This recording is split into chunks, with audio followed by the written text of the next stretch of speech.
Now let's say that your van is not charging, whether the solar panels or the alternator or the shore power is not charging. If you do not have any input from the shore power, so when you click here and you see AC charging at 0, but your van is connected to shore power, like it is connected to an outlet. First, check the outlet. It is very possible that the outlet has tripped or is not charging. For that, on the pigtail, you will see a little green light that needs to be on to show that the outlet is actually working. Then you need to make sure that the AC charging port right here is actually on the on position.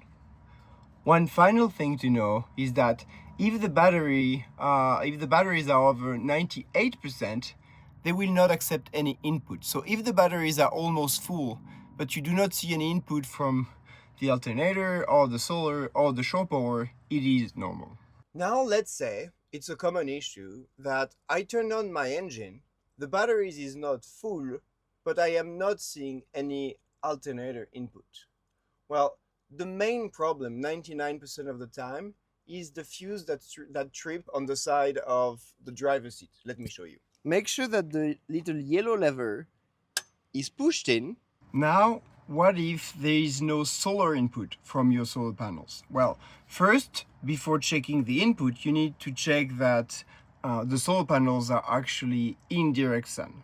Make sure that the circuits are on, so go in the input section and verify that the solar input is actually on.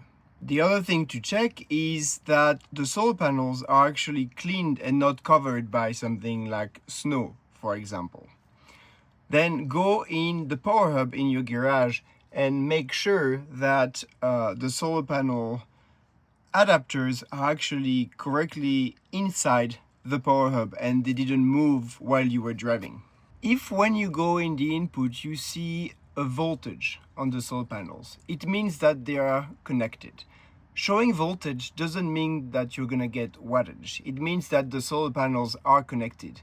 But if you do not get any wattage when the solar panels are in the sun and the batteries is not full, it is possible that the solar panels went bad and needs to be changed. You did the troubleshooting for everything. You made sure that the fuse was not tripped, you made sure that the circuits were on, and it's still not charging. Well, you might need to look at the settings of the EcoFlow because sometimes when you do an update of the system, the batteries, the charging input automatically goes to 50 and it needs to be between 12 and 14, and 13. Let me show you how you deal with it in the worst case scenario after you troubleshoot everything else. Turn on your touchscreen monitor, go into input, settings of the input, scroll down to the advanced settings, go into minimum alternator voltage. All of these should be at 12.3. So make sure they are all at 12.3.